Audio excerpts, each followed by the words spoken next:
আসসালামু আলাইকুম প্রিয় দর্শক, সকলকে স্বাগত জানাই অভিবাসী আপডেটের নতুন ভিডিওতে। যারা যুক্ত হয়েছেন এই ভিডিওতে দেশ এবং প্রবাস থেকে, জুন মাসের 6 তারিখ জানিয়ে দেব গত 24 ঘন্টার গুরুত্বপূর্ণ আপডেটগুলো এই ভিডিওর মাধ্যমে। আপনি এই ভিডিওটি দেখছেন ইউটিউব, ফেসবুক দুই প্ল্যাটফর্ম থেকে। আমরা প্রতিদিনই আপনাদেরকে এই গুরুত্বপূর্ণ তথ্য ইনফরমেশন দিয়ে সহযোগিতা করে থাকি। চ্যানেলটি সাবস্ক্রাইব করে ফেসবুক পেজটি লাইক ফলো করে যুক্ত থাকলে আমাদের নিত্য নতুন আপডেট ইনফরমেশনগুলো সবসময় দেখতে পারবেন। কঠোর অভিবাসন নীতি গ্রহণে ব্যর্থ হওয়ায় নেদারল্যান্ডসের জোট সরকার থেকে বের হয়ে গেছে প্রধান শরিক দল পার্টি ফর ফ্রিডম, যেটি পিবিবি। ফলে ভেঙে গেছে দেশটির সরকার। নিজ পদ থেকে পদত্যাগের ঘোষণা দিল। ভোটের আগ পর্যন্ত তত্ত্বাবধায়ক সরকারের নেতৃত্ব দেবেন প্রধানমন্ত্রী ডিক শ। 3 জুন জোট সরকার ভেঙে যাওয়ার পরে নির্বাচনের ঘোষণা দিয়েছেন ডিক শ। তবে নির্বাচন কবে অনুষ্ঠিত হবে তার দিনক্ষণ এখনো চূড়ান্ত হয়নি। বিশ্লেষকরা বলছেন আগামী অক্টোবর বা নভেম্বর আগে ভোট হচ্ছে না। 26শে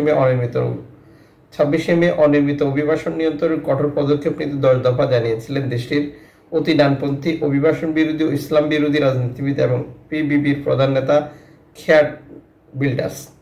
অন্যত্র সরকার ভেঙে দেওয়ার হুমকি দিয়েছিলেন তিনি। শেষ পর্যন্ত 3 জুন তার দল জোট সরকারের প্রতি সমর্থন প্রত্যাহার করে নিলে ভেঙে যায় ডাচ সরকার।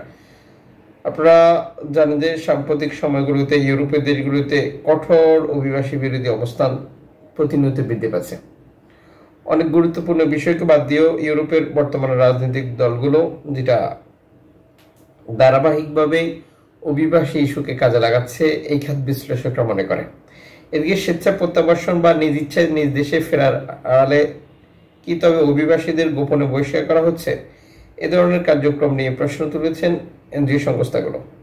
বিভিন্ন দেশ স্বেচ্ছায় দেশে পাঠানোর যে প্রক্রিয়া এটি কাজ করছে বা এটি বৃদ্ধি করার জন্য প্রতিনিয়ত চেষ্টা চালিয়ে যাচ্ছে। আর এই খাত বিশ্লেষকরা মনে করেন বর্তমান সময় লিবিয়া এবং যেটা তিউনিসিয়া, আলজেরিয়া, মরক্কো সহ আরো বেশ কিছু দেশ থেকে অভিবাসীদের নিজ দেশে স্বেচ্ছায় প্রত্যাবাসন পাঠানো হচ্ছে বা পাঠাচ্ছে, যেটা অর্থায়ন করছে IOM বা আন্তর্জাতিক অভিবাসন সংস্থা, জাতিসংঘ বা বিভিন্ন মানবাধিকার সংগঠন। এখানে এনজিও সংস্থাটির বক্তব্য হচ্ছে যে অনেককে জোর করে পাঠিয়ে দেওয়া হচ্ছে, সেটাকে বলা হচ্ছে স্বেচ্ছায় প্রত্যাবাসন বা সে নিজেই ফিরে যাচ্ছে। বিষয়টা আদত তেমন কিছু নয়। এদিকে এই সকল পরিস্থিতিতেও লিবিয়া থেকে ইতালি গেম অব্যাহত রয়েছে, লিবিয়া থেকে গ্রিসে গেম অব্যাহত রয়েছে, তিউনিসিয়া থেকে ইতালিতে গেম অব্যাহত রয়েছে, আফ্রিকার বিভিন্ন দেশ থেকে যেটা স্পেনের গেম অব্যাহত রয়েছে, যেটা প্রতিদিনই হচ্ছে। আর এই গেমগুলো স্বাভাবিকভাবেই বিপদে পড়া শরণার্থীদের কেন্দ্রীয় সংস্থাগুলো উদ্ধার করছে, তাদেরকে নিরাপদে হস্তান্তর করা হচ্ছে, যেটা ধারাবাহিক একটি অবস্থান। এদিকে সর্বশেষ মাইক্রো ব্লগিং সাইট এক্স এর বার্তায় নিষেধ করা হয়েছে তুরস্ক থেকে গ্রিসে যাওয়ার পথে রেকর্ড সংখ্যক শরণার্থী বিপদগ্রস্ত অবস্থায় রয়েছে, তাদেরকে উদ্ধার করার জন্য বিভিন্ন এনজিও সংস্থার পক্ষ থেকে গ্রিস কর্তৃপক্ষের কাছে বার্তা পাঠানো হয়েছে।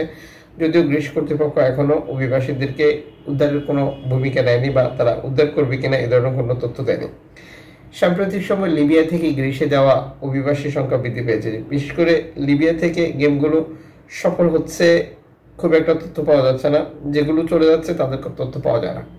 যে নৌকাগুলো বিপদে পড়ে সেই নৌকাগুলোর তথ্য পাওয়া যাচ্ছে। লিবিয়ার তবরুক থেকে ছাড়া 3টি নৌকা বিপদে পড়ার তথ্য দিয়েছে অ্যালামফোন রেডিও টেকনোলজি। অ্যালামফোন সর্বশেষ মাইক্রো ব্লগিং সাইট এক্সে দেওয়া বার্তা নিশ্চিত করেছে 200 জনেরও বেশি অভিবাসী বর্তমান বিপদগ্রস্ত অবস্থায় রয়েছে, যাদেরকে উদ্ধার করার জন্য অ্যালামফোন গ্রিস কর্তৃপক্ষের কাছে বার্তা পাঠালেও গ্রিস কর্তৃপক্ষ এখন পর্যন্ত তাদেরকে উদ্ধার করার কোনো তথ্য দেয়নি। দর্শক যুক্ত থাকুন, দেখা হচ্ছে নতুন ভিডিওতে।